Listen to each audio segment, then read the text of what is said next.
श्री राधा कृष्णाभ्याम नमः। भगवान श्री कृष्ण की कथाओं का आश्रय लेने वाले भक्तजनों, मैं संध्या रानी महात्मा वेद व्यास जी एवं गुरुजनों की आज्ञा से श्रीमद् भागवत महापुराण के दशम स्कंद के 32वें अध्याय को प्रारंभ करती हूँ। अध्याय 32 भगवान का प्रकट होकर गोपियों को सांत्वना देना। श्री सुखदेव जी कहते हैं, परीक्षित, भगवान की प्यारी गोपियां विरह के आवेश में इस प्रकार भांति भांति से गाने और प्रलाप करने लगी। अपने कृष्ण प्यारे के दर्शन की लालसा से वे अपने को रोक न सकी। करुणाजनक सुमधुर स्वर से फूट फूट कर रोने लगी। ठीक उसी समय उनके बीचों बीच भगवान श्री कृष्ण प्रकट हो गए। उनका मुख कमल मंद मंद मुस्कान से खिला हुआ था। गले में वनमाला थी, पीताम्बर धारण किए हुए थे। उनका यह रूप क्या था, सबके मन को मत डालने वाले, कामदेव के मन को भी मथने वाला था। एक गोपी ने बड़े प्रेम और आनंद से श्री कृष्ण के कर कमल को अपने दोनों हाथों में ले लिया और धीरे धीरे सहलाने लगी। किसी ने उन चंदन चर्चित भुजदंड को अपने कंधे पर रख लिया। किसी ने भगवान का चबाया हुआ पान अपने हाथ में ले लिया। किसी ने प्रणय कोप से विहल होकर भौहें चढ़ाकर दांत से होठ दबाकर उनकी ओर ताकने लगी।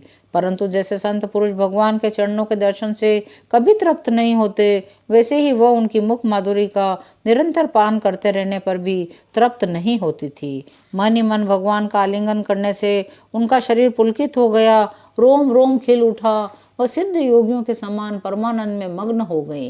यूँ तो भगवान श्री कृष्ण अच्युत और एक रस हैं, उनका सौंदर्य और माधुर्य निरतिशय है। फिर भी विरह व्यथा से मुक्त हुई गोपियों के बीच में उनकी शोभा और बढ़ गई। ठीक वैसे ही जैसे परमेश्वर अपने नित्य ज्ञान बल आदि शक्तियों से सेवित होने पर भी और भी शोभायमान होता है। इसके बाद भगवान श्री कृष्ण ने उन व्रत सुंदरियों को साथ लेकर यमुना जी के पुलिन पर प्रवेश किया। शरद पूर्णिमा के चंद्रमा की चांदनी और अलग ही छटा दिखला रही थी। उसके कारण रात्रि के अंधकार का तो कहीं पता ही न था। सर्वत्र आनंद मंगल का साम्राज्य छाया हुआ था। वह पुलिन क्या था? यमुना जी ने स्वयं अपनी लहरों के हाथों भगवान की लीला के लिए सुकोमल बालुका का रंगमंच बना रखा था।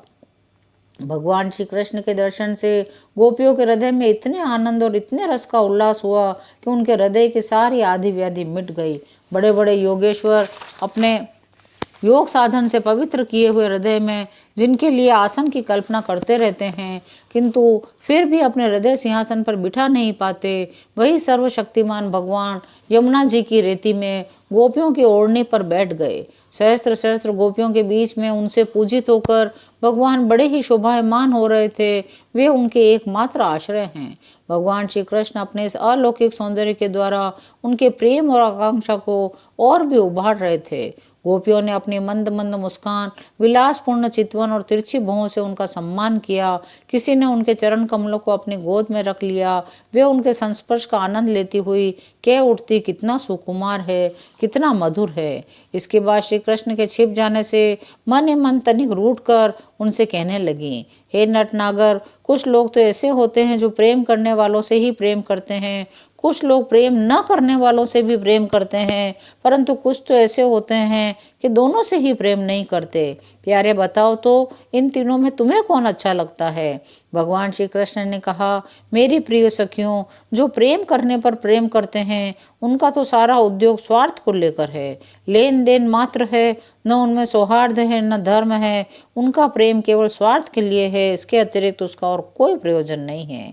जो लोग प्रेम न करने वाले से भी प्रेम करते हैं, जैसे स्वभाव से ही करुणाशील, सज्जन और माता पिता, उनका हृदय सौहार्द से, हितैषिता से भरा रहता है। सच पूछो तो उनके व्यवहार में निश्चल सत्य एवं पूर्ण धर्म भी हैं।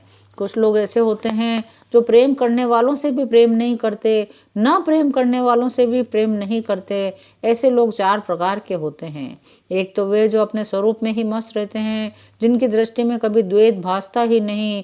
दूसरे वे जिन्हें द्वैत तो भासता है, परंतु जो कृतकृत्य हो चुके हैं, उनका किसी से कोई प्रयोजन ही नहीं है।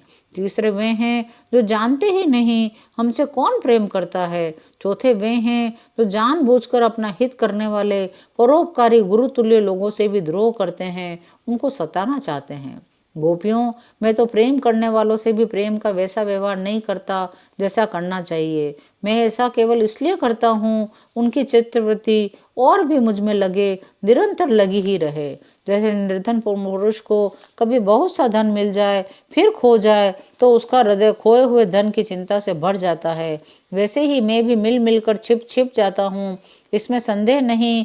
तुम लोगों ने मेरे लिए लोक मर्यादा, वेद, मार्ग, अपने सगे संबंधियों को भी छोड़ दिया है। ऐसी स्थिति में तुम्हारी मनोवृत्ति और कहीं न जाए, अपने सौंदर्य और सुहाग की चिंता न करने लगे, मुझ में ही लगी रहे। इसीलिए परोक्ष रूप से तुम लोगों से प्रेम करता हुआ मैं छिप गया था, इसलिए तुम लोग मेरे प्रेम में दोष मत निकालो। तुम सब मेरी प्यारी हो, मैं तुम्हारा प्यारा हूँ। मेरी प्यारी गोपियों, तुमने मेरे लिए घर गृहस्थी की उन बेड़ियों को तोड़ डाला है जिन्हें बड़े बड़े योगी यति भी नहीं तोड़ पाते। मुझसे तुम्हारा यह मिलन, यह आत्मिक संयोग सर्वथा निर्मल और सर्वथा निर्दोष है। यदि मैं अमर शरीर से, अमर जीवन से अनंत काल तक तुम्हारे प्रेम, सेवा और त्याग का बदला चुकाना चाहूँ तो भी नहीं चुका सकता। मैं जन्म जन्म के लिए तुम्हारा ऋणी हूँ। तुम अपने सौम्य स्वभाव से, प्रेम से मुझे उऋण कर सकती हो, परंतु मैं तो तुम्हारा ऋणी ही रहूंगा। 32वां अध्याय यहीं विराम लेता है। शेष अगले अंकों में। जय श्री कृष्ण।